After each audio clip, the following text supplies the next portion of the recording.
இன்றைக்கி பார்த்திங்கன்னா நம்ம ஐஸ் செஞ்சோம். ஐஸ் பார்த்திங்கன்னா ஸ்கூல் விட்டு வந்தோடனே பிள்ளைங்க விரும்பி சாப்பிட்டாங்க. இன்றைக்கி 2 விதமான ஐஸ் பார்க்கலாம். நம்ம வீட்டில் இருக்கிற பொருட்களை வச்சு எப்படி தயாரிக்கலாம்னு சொல்லிவிட்டு நம்ம இந்த வீடியோவில் பார்க்கலாம். இப்போ பார்த்திங்கன்னா குழந்தைங்களுக்கு எந்த சீசனாக இருந்தாலும் ஐஸ் ரொம்ப பிடிக்கும். அதை நம்ம எப்படி ரொம்ப அவங்களுக்கு சத்தானதாக கொடுக்கலான்னு சொல்லிட்டு நம்ம பார்க்கலாம். ஃபஸ்ட்டு நீங்கள் பார்த்திங்கன்னா தேங்காய் பால், தேங்காயிலேருந்து தேங்காய் பால் எடுத்துக்கோங்க. தேங்காய் பால் எடுத்துகிட்டு அதில் நட்ஸ் ஐட்டம்ஸ் ஆட் பண்ணிக்கலாம். தேங்காய் கிரைண்ட் பண்ணுறப்பவே அதோட நாட்டு சர்க்கரையும் போட்டு கிரைண்ட் பண்ணிவிட்டு ஃபில்டர் பண்ணி வடிகட்டி எடுத்துக்கோங்க. அதில் நட்ஸு, முந்திரி, பாதாம், தேவையான அளவு திராட்சை வேணுனாலும் ஆட் பண்ணிக்கலாம், இல்லைன்னா திராட்சை ஸ்கிப் பண்ணிக்கலாம். நட்ஸு ட்ரை நட்ஸ் சேர்த்துக்கிட்டால் ஓகே. சேர்த்துட்டு ஃப்ரிட்ஜில் காலையில் இப்போ நான் பார்த்திங்கன்னா 11:30க்கு செஞ்சு வச்சேன். ஃப்ரீசர் ஃபுல்லாக வச்சுட்டேன். 4 மணிக்கு பார்த்திங்கன்னா அது ஐஸாக மாறிடுச்சு. குழந்தைங்க வந்தோடனே அதை எடுத்து சாப்பிட ஆரம்பிச்சிட்டாங்க. அவ்வளோ பிடிக்குது. அப்புறம் அதுபோல் இன்னொன்று செய்யலாம்.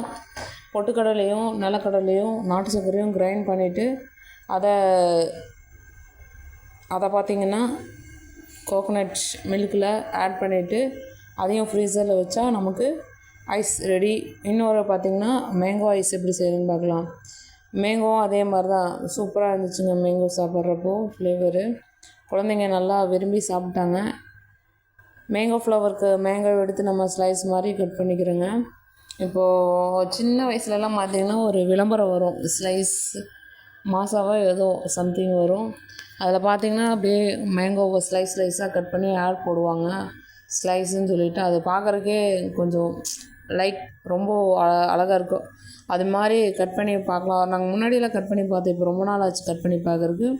ஸோ கொஞ்சம் ட்ரை பண்ணேன், அதே மாதிரி தான் வந்திருந்தது. நீங்களும் மேங்காய் குடிச்சுன்னா அது மாதிரி ஸ்லைஸ் மாதிரி கட் பண்ணி பாருங்கள். அழகாக வந்ததுன்னா நல்லாயிருக்கும். ஓகேங்க, மேங்கோ ஸ்லைஸாக கட் பண்ணி அதோட நாட்டு சர்க்கரையை ஆட் பண்ணி கிரைண்ட் பண்ணியாச்சுங்க. அதை கிரைண்ட் பண்ணி எடுத்து வச்சுட்டு அதுலேயே நட்ஸு வேணுன்னா ஆட் பண்ணிக்கலாம். நட்ஸை மிக்ஸ் பண்ணிவிட்டு ஃப்ரீசரில் வச்சோம்னா இந்த ஸ்லைஸ் பார்த்திங்கன்னா எவ்வளோ அழகாக இருக்குது பார்க்குறக்கு. அப்படியே அந்த பீஸ் தனித்தனியாக வருங்க. ஸ்லைஸ் கட் பண்ணால் அப்படியே நல்லா பட்டரை ஷோக் பண்ணி சாப்பிட்ற மாதிரியே இருக்கும். அப்படியே சூப்பராக இருந்ததுங்க மேங்கோ. யாருக்கு மேங்கோ பிடிக்கும், யாருக்கு மேங்கோ மாம்பழம் பிடிக்காதுன்னு சொல்லுங்கள். நம்ம வீட்டில் பார்த்திங்கன்னா நம்ம பெரிய குட்டி பார்த்திங்கன்னா மேங்கோ சாப்பிட மாட்டார். அதனால் அவருக்கு கோகோனட் மில்க் வச்சு ஐஸ்கிரீம். நம்ம சின்ன குட்டி பார்த்திங்கன்னா எதாக இருந்தாலும் சாப்பிட்டுக்குங்க. சின்ன குட்டி பார்த்திங்கன்னா மேங்கோ ஃப்ளேவரும் சாப்பிடுவா, கோகோனட்டு மில்க் ஃப்ளேவரும் சாப்பிடுவா. ஸோ இப்போ பார்த்திங்கன்னா ஸ்லைஸாக கட் பண்ணிகிட்ருக்கேன். கட் பண்ணி முடித்ததுக்கப்புறம் மிக்ஸி ஜாரில் போட்டு மேங்கோ நாட்டு சர்க்கரையும் போட்டு நல்லா கிரைண்ட் பண்ணி திக் பேஸ்ட்டாக எடுத்துக்கோங்க. எடுத்து வச்சுட்டு அதில் நட்ஸ் ஆட் பண்ணிக்கோங்க. ஆட் பண்ணிவிட்டு ஃப்ரீசரில் ஒரு 6 ஹவர்ஸ் வச்சாவே நமக்கு ஃப்ரீசரில் பார்த்திங்கன்னா ஃப்ரீஸ் ஆயிரும், ஐஸ் ஆயிரும்.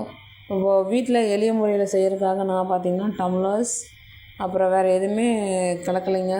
டம்ளர்ஸு, ஸ்பூன், குச்சி கூட யூஸ் பண்ணலை. ஸ்பூனை வச்சுட்டு அவங்க அந்த ஸ்பூனை சாப்பிட்ற மாதிரி அருமையாக இருக்குங்க. இப்போ நம்ம எல்லாமே போய் கடையிலையும் வாங்கிட்டு இருக்க முடியாது. நம்ம எதாவது நேச்சரோ அதை இப்படி செஞ்சு கொடுக்கலாம். ஐஸு சாப்பிடக்கூடாது தான், இருந்தாலும் பரவாயில்ல. இப்படி நல்ல முறையில் செஞ்சு கொடுத்தீங்கன்னா குழந்தைங்க விரும்பி சாப்பிடுவாங்க. அவங்க உடம்புக்கும் கொஞ்சம் தெம்பாக இருக்குங்க. இப்போ பார்த்திங்கன்னா நம்ம வீட்டில் இருக்கிற பொருள் வச்சு எப்படி ஐஸ் செஞ்சேன்னு சொல்லி பார்த்தோம். ஓகே, இன்னொரு முறையும் கூட நம்ம எக்ஸ்பிளைன் பண்ணலாம். மாங்காய் பார்த்திங்கன்னா ஸ்லைஸாக கட் பண்ணிவிட்டு அந்த ஸ்லைஸ் மாங்காவை மிக்ஸி ஜாரில் போட்டு நாட்டு சர்க்கரையை ஆட் பண்ணிவிட்டு அதை நல்லா கிரைண்ட் பண்ணிக்கிறோம். அதை கிரைண்ட் பண்ணோன்னே தனியாக எடுத்து ஒரு டம்ளரில் ஸ்டோர் பண்ணணும். அந்த டம்ளரில் பார்த்திங்கன்னா நட்ஸு நம்ம ஆட் பண்ணிக்கிறோம். அதோடு நல்லா மிக்ஸ் பண்ணி விட்றோம் ஸ்பூனை வச்சு. அதை ஃப்ரீசரில் வைக்கிறோம். இப்போ நம்ம ஃப்ரீசர் ஹை ஃப்ளேமில் வச்சுட்டோம்னா நமக்கு ஒரு 4 மணி நேரத்துலேயே நல்லா மீடியம் ஃப்ரிட்ஜில் பார்த்திங்கன்னா 4 மணி நேரத்துலேயே நல்லா ஐஸ் க்யூபாக மாறிடுங்க. இப்போது சில்ட்ரன்ஸுக்கு பார்த்திங்கன்னா ஐஸ் தான் பிடிக்குது. நம்ம ஐஸை நல்ல முறையில் செஞ்சு தந்தால் அவங்களுக்கும் ஆரோக்கியம், நமக்கும் கொஞ்சம் பயம் இல்லாமல் இருக்குங்க. அதே மாதிரி தேங்காய் பால் ரெசிபி வந்து நம்ம டெய்லியுமே குழந்தைக்கு கொடுக்கலாம். தேங்காய் பால் ரெசிபியை வச்சு நம்ம எப்படி ஐஸ் செஞ்சோன்னு சொல்லி பார்த்தோம். தேங்காய் பால் கூட நம்ம நட்ஸை ஆட் பண்ணிக்கிறோம். நட்ஸை ஆட் பண்ணிவிட்டு டம்ளரில் ஸ்டோர் பண்ணிவிட்டு அதை வைக்கிறேங்க. இப்போ இத்தனை நாள் நமக்கு ஐடியா இல்லாமல் இருந்திருக்கும். நமக்கு கடைக்கு போய் ஐஸ் க்யூப் வாங்கணுமா, ஐஸ் பேக் வாங்கணுமா, இதெல்லாம் நம்ம யோசிச்சுட்டே இருந்திருப்போம். இப்போ பார்த்திங்கன்னா வீட்டில் இருக்கிற ஈஸியான பொருளை வச்சு நம்ம எப்படி ஐஸ் செஞ்சுன்னு சொல்லிட்டு நம்ம பார்த்தோம். ஓகே, இதே மாதிரி உங்களுக்கு நல்ல நல்ல வீடியோஸ் வேணும்னா கமெண்ட் பண்ணுங்கள். உங்களுக்கு பிடிச்ச ரெசிபி இருந்தாலும் கேளுங்க, நம்ம அதை ட்ரை பண்ணி போட்டு பார்க்கலாம் வீடியோவாக. யார் யாருக்கு இந்த வீடியோ பிடிச்சிருக்கு லைக் பண்ணுங்கள், கமெண்ட் பண்ணுங்கள், ஷேர் பண்ணுங்கள், சப்ஸ்கிரைப் பண்ணுங்கள். ஓகே, இதே மாதிரி வேறு ரெசிபிஸோட நெக்ஸ்ட் வீடியோவில் பார்க்கலாம். ஓகே, உங்களிடமிருந்து விடைபெறுவது உங்கள் பாலா சரண் வைப்ஸ். ஓகேங்க, இந்த இதோட முடிஞ்சிச்சு. இன்னும் நம்ம இங்கிலீஷ் எப்படி பேசலாம்னு சொல்லிட்டு டேஸ் ஸ்டார்ட் பண்ணலாங்க. இன்னும் ஒரு 5 days இருக்குது. 5 days கழித்து நம்ம வீடியோவில் Day 1, Day 2, Day 3 அதே மாதிரி ஈஸி டு ஸ்பீக் இங்கிலீஷ் எப்படின்னு சொல்லிட்டு நம்ம பார்க்கலாம். யார் யார் ஆர்வமாக இருக்கிறீங்கன்னு சொல்லுங்கள் இங்கிலீஷ் பேசுகிறதுக்கு.